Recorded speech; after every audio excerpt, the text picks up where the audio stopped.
Buenos días, hoy siendo 24 de mayo de 2013, siendo las 9 de la mañana, se va a llevar a cabo audiencia de alegaciones,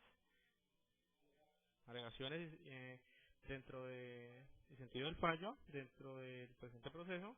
Las siguientes son algunas de las indicaciones sobre el comportamiento que deben tener en cuenta todos los asistentes e intervinientes a la audiencia, para conservar el debido decoro y respeto a fin de desarrollar a cabalidad el objeto de la misma.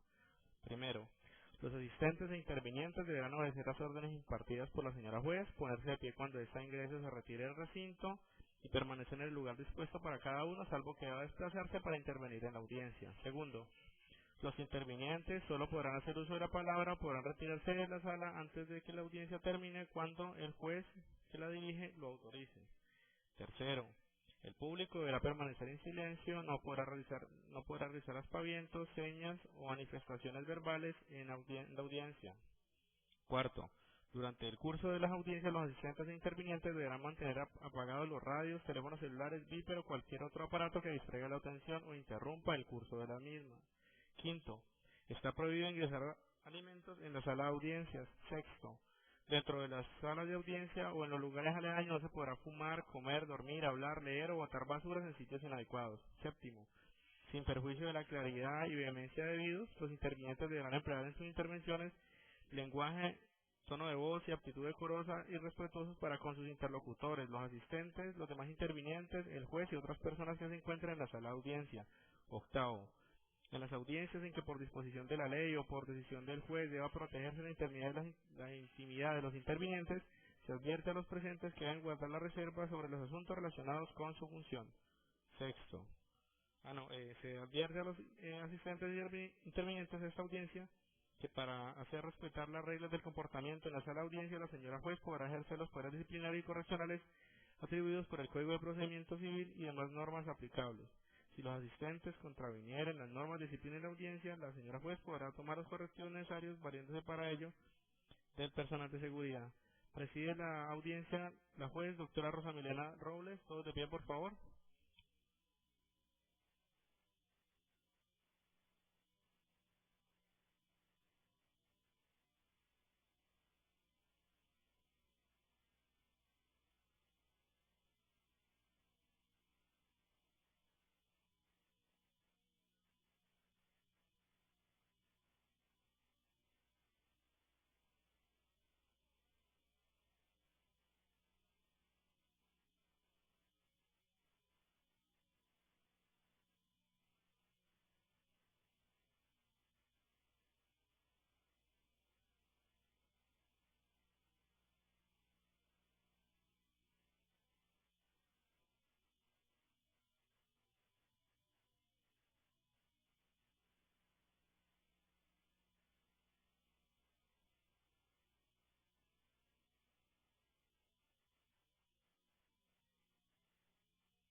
Siendo la fecha y hora señalada por el señor agente de policía, por el señor citador, el juzgado segundo administrativo oral del circuito de Buga, dentro del radicado número 76-111-33-31-002-2012-00092-00, dentro del medio de control de nulidad y restablecimiento del derecho, en donde es accionante Carlos Alberto Guarín Vázquez y demandado la DIAN.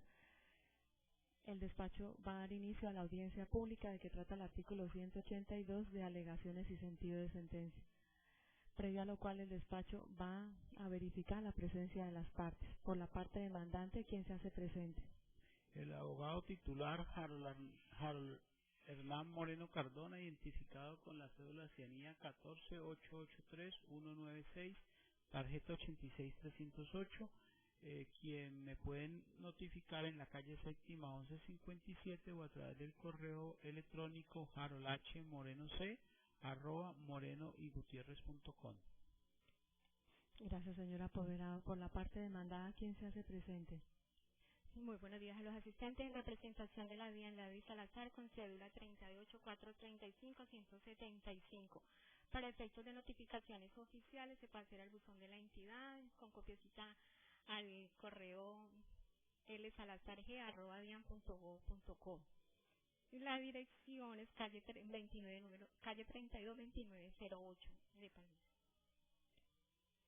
Gracias, señora apoderada. Por la parte del Ministerio Público, ¿quién se hace presente? Sí, buenos días, su señoría. Me doy presente. El doctor Eduardo Silva, procurador 60 Judicial 1 Administrativo para Asuntos Administrativos, delegado para este despacho. Gracias, señor procurador. Habiéndose verificado entonces la asistencia de las partes, que son el despacho, declara formalmente instalada la presente audiencia pública y evacuándose todas las etapas procesales, nos corresponde en esta audiencia proceder a escuchar los alegatos de conclusión de las partes hasta por el término de 20 minutos. Entonces, el despacho en este momento le concede inicialmente el uso de la palabra al apoderado de la parte demandante hasta por el término de 20 minutos para que profiera sus alegaciones finales. Tiene el uso de la palabra, doctor. Muy buenos días a los asistentes. Inicio solicitándole a la señora juez y con la coadyuvancia de esta interpretación del Ministerio Público para que se reconozcan las pretensiones de mi representado, toda vez que a lo largo de este proceso estamos en un debate que hay que aplicarle la extensión de la jurisprudencia y el bloque de constitucionalidad. No podemos, sencillamente, señora juez, con mucho conveniencia se lo digo, limitarnos a ver si las actuaciones de la DIAN estuvieran enmarcadas dentro de las normas existentes. En este trámite no estamos discutiendo que la DIAN haya hecho actos contrarios a la norma. La norma es la que ha traído esta discriminación y por eso nos tenemos que acompañar del bloque de constitucionalidad y de las sentencias que en algún momento ha producido el Consejo de Estado desde la iniciativa de ese magistrado Jesús María Lemus, quien fue el que incorporó a la justicia contenciosa administrativa los parámetros del contrato realidad y quien fue quien desde ese momento interpretó que si bien el funcionario o servidor público tenía que tener a su alcance unas determinadas ponderaciones que lo hacían un elemento especialísimo dentro de la contratación laboral, no era menos cierto que no se podía burlar desde el punto de vista de la legalidad los derechos sustanciales que él tenía, y fue en esas sentencias del doctor Jesús María Lemus donde empezó a reconocer a título de indemnización todos los derechos para poder llegar a ese contrato realidad. Aquí, señora juez, no estamos discutiendo los extremos temporales. Si bien es cierto, nosotros los acreditamos y están plenamente probados, la certificación expedida por la DIAN, así fue reconocida como prueba, así fue reconocida en la contestación de la demanda, cuando la doctora Vázquez Rojas certifica que mi representado hacía determinadas funciones. Y desde el año 2006 hasta la fecha, mi representado ha sido un abogado inscrito al departamento. Y si usted observa, señora juez, en las funciones que hizo entre el 14 del 2008 a la fecha, la primera función es librar mandamiento de pago contra los deudores, solidarios y terceros. Igualmente, señora juez, en las funciones que hizo entre el 5 de diciembre del 2006 al 2008, usted encuentra que en el numeral 2 dice librar mandamiento de pago contra los deudores y terceros. Y si usted compara las 32, 33 funciones que hacía mi representado y que hace mi representado desde el año 2006 hasta hoy, encuentra que son funciones misionales y que no se pueden predicar que se hicieron para suplir una vacante o que se hicieron en el término de supernumerario como se ha pretendido hacer ver a lo largo de este y otros procesos. Yo pienso que para poder ejercer ese cobro coactivo, como lo podemos llamar, recordemos que el cobro coactivo es una figura que se le trasladó a los tesoreros y funcionarios de la administración pública para que en ejercicio de ellos representen a la entidad. Y recordemos que la primera condición, señora juez y Ministerio Público, es para ejercer el cobro coactivo se tiene que tener unas características especiales, porque de lo contrario el proceso sería nulo de pleno derecho. Si en una entidad territorial, a título de ejemplo, se trataran de realizar cobros coactivos por una persona que no inviste la calidad de tesorero o secretario de Hacienda, de pleno derecho lo anulan. Tenemos dos casos visibles en la ciudad de Cali, cuando el exalcalde trató de llevar a las CIC, un término parecido, si me equivoco me corrige, señor procurador, y el Consejo de Estado fue ejemplar al declarar la nulidad de esa extensión que le hacía el municipio de Cali a unos particulares para que recaudaran impuestos. También el Consejo de Estado, señora juez y Ministerio Público, desde el concepto que emitió allá por el año de 1980, radicación 1441, magistrado ponente el doctor Osvaldo Abella Noguera, cuando en ese concepto del 11 de septiembre le preguntan sobre los supernumerarios, y ese concepto es claro en precisar que los supernumerarios solo se pueden vincular en dos eventos. En el primero, para suplir las vacancias temporales. Ya le acabo de demostrar, señora juez, que aquí no había esa vacancia judicial.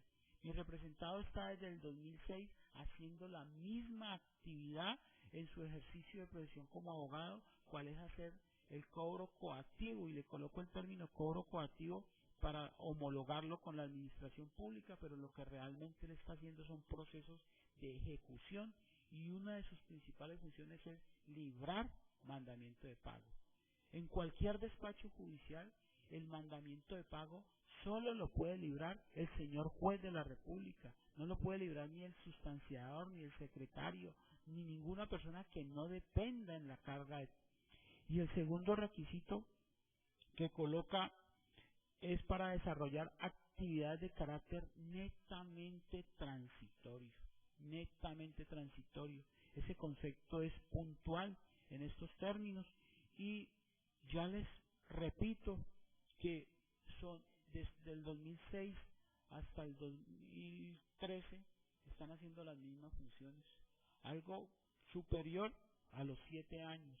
Allí se rompe la temporalidad, y además queda de visto que esa sentencia C-401 y esa sentencia 725, donde la Corte Constitucional se dio a estudiar este tema, determinó que era sí y solo sí se podían utilizar los supernumerarios para cumplir actividades eventuales que no tuvieran con el término de las misionales de la empresa. Igualmente, señora juez, y quiero repetir, la DIAN en estos términos ha aplicado los decretos, y como estas normas se presumen conocidas tanto en la demanda las aportamos como a lo largo de todo el proceso. Yo no me voy a referir más a ella porque se presumen que son hechos probados dentro del proceso. Pero de estas normas, señora juez, se destaca que los cargos en los que estuvo mi representado ejerciendo como gestor 1 o como gestor 1, código 301, grado 1, así como profesional en ingresos públicos 1, nivel 30, grado 19, son cargos de la nomenclatura de la DIAN. Son cargos que han sido normados en las normas y decretos que están contenidos tanto en la demanda como en los mismos documentos que aportamos como prueba. Y allí se podrá determinar que esos cargos son iguales a los que realizan los funcionarios de planta de la DIAN. Aquí lo único que estamos discutiendo, señora juez, es la aplicación de esos conceptos constitucionales y esos conceptos del precedente, así como las recomendaciones de las organizaciones internacionales que han predicado y le han obligado al Estado colombiano, como Estado miembro de estos pactos, las recomendaciones que ha realizado la Organización Internacional del Trabajo, en esas recomendaciones 111, 95, que hablan sobre el trabajo decente. También es cierto, señora juez, que estos incentivos, y en eso tuvimos una recomendación, si se pudiera entender así, del despacho, porque nosotros lo habíamos incluido como prueba y tenía toda la razón el despacho en decirme que eso no eran hechos o premisas fácticas, sino que eran disposiciones legales o apreciaciones, pero lo hacíamos con el sentido de demostrarle al juzgado que esos incentivos son generales. Esos incentivos no son de carácter personal, son generales, son para el grupo de personas. Hay un incentivo nacional que se lo pagan a todos los funcionarios y por eso la DIAN lo hace público. Por eso la DIAN lo lleva a la página web, como se lo pudimos aportar y lo demostramos en el juzgado. Por eso la DIAN, hay un comité que se reúne y dice, cumplieron la meta, cumplieron la obligación y tienen derecho a ese incentivo. Desde ese punto de vista sale un instructivo y se le aplica al incentivo grupal, el incentivo de fiscalización, el incentivo nacional. No se requiere que diga para Pedro Pérez tuvo el incentivo o para Juan no lo tuvo. Es una sola ordenación, una sola ordenanza en materia de ese cumplimiento. Señora juez, me reitera solo recomendar la Corte Constitucional desde el año 1997 en una sentencia de unificación, la 519, se pronunció sobre estos aspectos. Año 1997, donde en lujo de detalle se ponderó cada uno de estos términos para llegar a la conclusión del principio de igualdad, del principio de a trabajo igual, salario igual, a ese principio de primacía de la realidad. No podemos seguir predicando desde las altas cortes del Estado colombiano que pretendemos por un trabajo decente cuando a los primeros que atentan contra el bienestar y la estabilidad son a los servidores públicos. A los servidores públicos y en este caso a los servidores que hacen que se recaude todo el poder impositivo para sufragar los gastos del Estado colombiano. Desde ese punto de vista y terminando, recomendarle que esa sentencia SU 519 del año 1997 viene y casi que es ratificada con la sentencia 1066 T1066 del año 2012, donde la sala plena de la sala quinta, de la Corte Constitucional, por insistencia del Ministerio de Educación, revisa estos fallos que habían sido del Consejo de Estado cuando revisó unas demandas contra el municipio de Armenia porque le estaban desconociendo a todos los docentes las primas, y unas primas que son reconocidas desde el año 91, y aquí la Corte se viene y determina que están ajustadas a la legalidad las decisiones que tomó el Tribunal Administrativo del Quindío. Asimismo, en sentencia del 19 de diciembre del 2012, con magistrado ponente la doctora Marta González Gutiérrez, en el proceso 11-001-3331-017-2010-009301, en un proceso de iguales semejanzas al que hoy nos lleva acá, donde un supernumerario demandó a la DIAN, y en esa sentencia del Tribunal de Cundinamarca son radicales en manifestar que estos supernumerarios sí hacían las mismas funciones que de personal de planta y que cumplían todos y cada uno de los requisitos para tener el derecho a este pago de estos incentivos. Pero si quedara alguna duda, señora juez y Ministerio Público, basta con entender que la DIAN se dio cuenta de este error. La DIAN se ha dado cuenta de dos errores fundamentales. El primero, en el 31 de diciembre del 2011, tomó todos los supernumerarios, y así está aprobado en el expediente, y les modificó su vinculación, y ya lo llamó planta temporal.